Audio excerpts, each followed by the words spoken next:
Okay. Louder. Louder? Okay.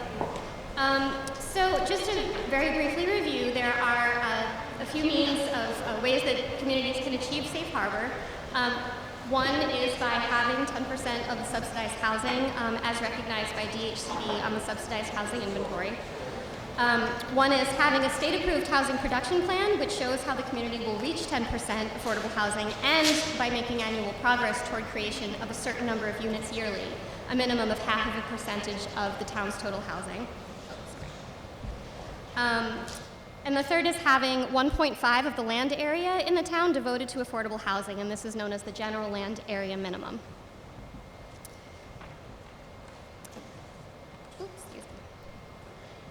Currently, 9.61% of North Reading's housing is listed on the subsidized housing inventory, and this is based on the 2010 census. The housing production plan has been approved, but it's not yet certified, since 24 units would have needed to be produced since August of 2018 in order for the town to be certified and to have achieved safe harbor in that method. The third method is the GLAM calculation, which we will go through now. In this scenario, 1.5% of the town's land area must be dedicated to affordable housing in order to achieve safe harbor. The portion of the SHI sites dedicated to affordable housing is divided by the total land area that's potentially available for development as defined by the Commonwealth. There's a specific means of doing this, and the Commonwealth puts out instructions, which the town has followed, to explain the way that the town would find the denominator of the land area. This is calculating the total land area available for development, which is all the land in North Reading, excluding water bodies, excluding government-owned land, and this is done based on pulling certain land use codes that are assigned through using geographic information systems that are provided by the Commonwealth. We exclude land that's not zoned for either residential, commercial, or industrial use. We exclude our public roads. We have to exclude any registered inland wetlands, and there are certain other areas of exclusion that are also defined by the Commonwealth in their guidance and instructions. This is a brief snapshot of the amount of land that we have excluded in doing this calculation. It shows all the government-owned land, state and municipally owned, as well as water bodies. The denominator, this is a snapshot of the numbers that went into this. The total North Reading land acres is 8,638, and we were required to remove 221 acres of water bodies. We have no registered inland wetlands. We have lots of wetlands, but none of them are registered wetlands. We have all of our land zoned as commercial, residential, or industrial. And we have 537 acres of public streets. We also have 1,957 acres of government-owned land. So the total of land to be excluded from the calculation is 2,715. And therefore, we are working from a denominator of 5,924 acres of land. To explain how we went about calculating the area for the numerator, which is the subsidized housing inventory sites, which we would be trying to achieve 1.5% of the sites that are listed on the town's subsidized housing inventory. Only land dedicated to units on the SHI is counted. According to the guidance by the Commonwealth, that's the building area for those units, only the affordable units or the units that are counted on the SHI, plus the developed portions of sites that are accessory to those units. So you don't take the entire site. A lot of these sites have open space, woods, wetlands, etc. If it's not developed and part of the development, we did not count it. There are sites that are also given to the town in a confidential list by the state for group homes. These are identified by the town, and then we send back to the state the sites that we've identified, and they send us back a calculation of the acreage. That was a number that we were waiting to hear from by the state, and we did hear that number today, which I will get into in a moment. This is a brief area of the SHI sites. This does not include any of the confidential group home sites in this land area. These are just the SHI sites that are publicly available and accessible on our list. These are the numbers associated with the GLAM calculation. These are all of our SHI sites. As you can see, the DDS site, which is this very, very last, the very, very last entry here, as provided by the state. Today we received an acreage calculation of 59.14 acres. all of this together totaled 91.721 acres of eligible SHI property. After doing the calculation, according to what we have figured through our GIS department, the calculation is 1.548, and you can see the full number here. The requirement to achieve GLAM would be 1.5%. We were not expecting to receive a number of 59 acres from the state, so based on that information, we believe this raises additional questions. The town's records indicated that only 13 acres were dedicated to group homes. So there was information that the town did not have access to, and so this discrepancy raises some additional questions. Could there be other SHI group home units that are not currently counted in our 10% inventory, which is currently at 9.61?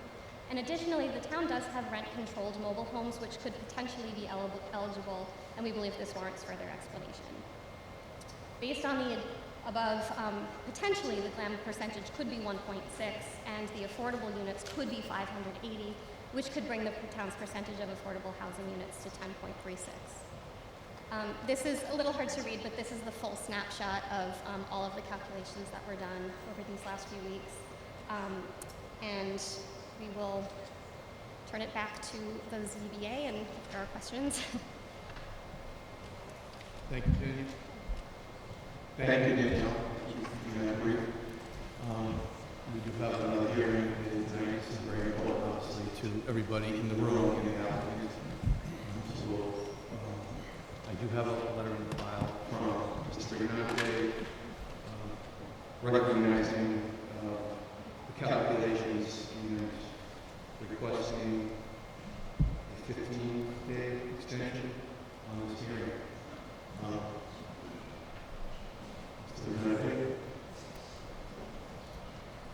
Mr. Chairman, yes, the letter indicates that we would suggest that the board defer action tonight and that we would grant an extension until September 16th for the town to invoke its rights under safe harbor, so that that period of time would give additional time for the town and for us to get information, so that whatever information you have is complete.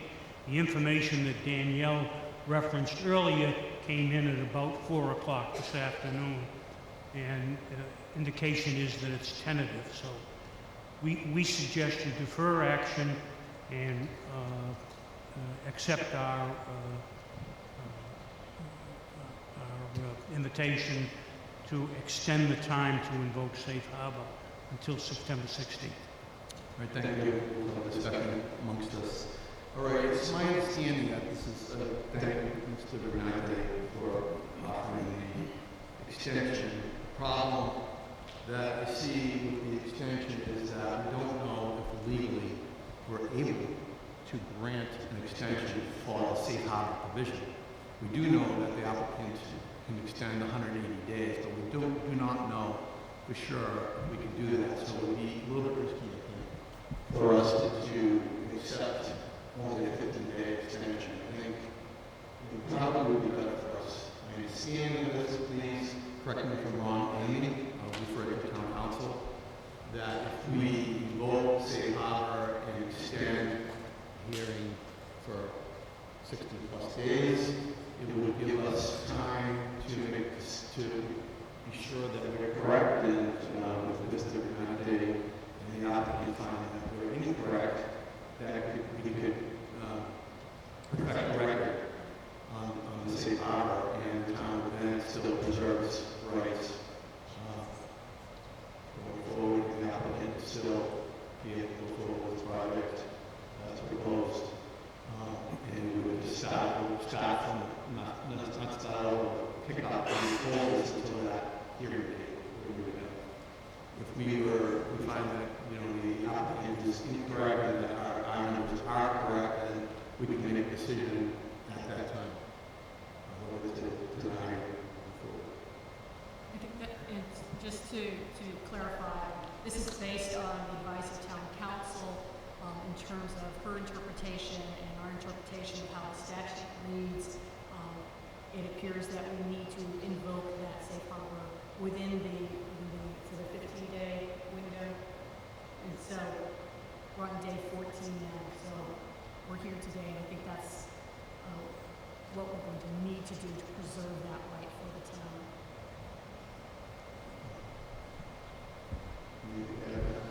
Nope, it's covered. So thank you, Jennifer, and that's exactly the point. So if we go beyond 15, 14 days, 15 days, and we find that legally we're not allowed to extend this because we don't see anything in the statute that allows us to extend for this, then it puts the town in a very bad position to go forward. So if you turn out to be correct, then really there's no harm no foul for you guys.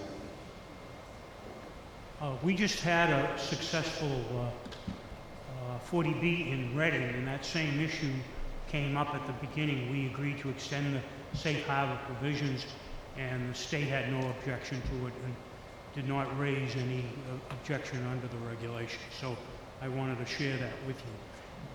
The other comment that I wanted to make is that if you invoke safe harbor, then there's a process, a very detailed process that you need to go through with DHGD, and we have the 15 days to then file our objections, which is another formal process. So it forces both parties to spend a considerable amount of money and resources in putting the cases together, whereas what I had suggested is a more on an informal basis that will allow that same process to take place, but not under the formal jurisdiction. So I wanted to share that with you. All right, please. Thank you. And I can appreciate that. And there might be some precedents set to do that. Well, we haven't seen that. And I don't think that would be prudent for the town at this time to take that step. I think it's safe for us, and it really, you cost you a little bit of time, but if it turns out that your calculation is correct or wrong, then you just pick up from where we left off, and it's just some time that we lost, but it's too risky for the town to then lose control if, in fact, you're correct and we're wrong. This method that we're talking about will just continue this hearing. We vote safe harbor. If we're correct, then we make a decision at that time. If we're incorrect, then we pick up where we left off. So really all it's about you guys some time, and if you're correct and your correct numbers, then it is what it is. So if anybody else has, the board has anything to add, you good? We got anything else from council? No, I agree. I think that we need to be as cautious as possible. Thank you, council. Do I have a motion? I have a motion here. Thank you. With regard to the comprehensive permit application filed by NY Ventures for a project located at 20 Elm Street, the board determined under 760 CMR 56.03A8A that the board considers that a denial or the imposition of conditions or requirements upon the requested comprehensive permit would be consistent with local needs as a matter of law. The basis for the board's position is that the board determined that subsidized housing inventory, SHI, eligible housing exists in the town on sites comprising 1.55%,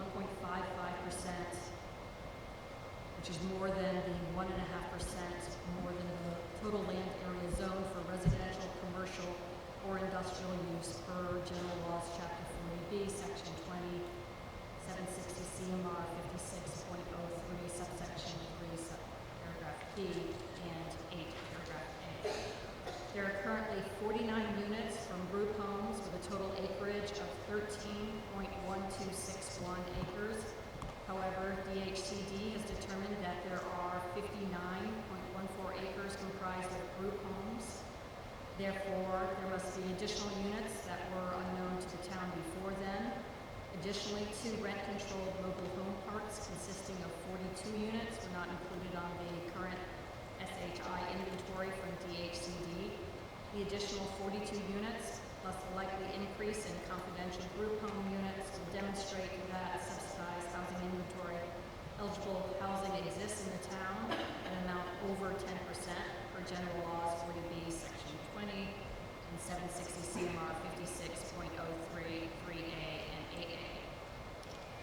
town and the board expressly reserve all of their rights with regards to safe harbor, including the right to present additional evidence, testimony, argument, analysis, exhibits, calculations, and any and all other information of any kind to support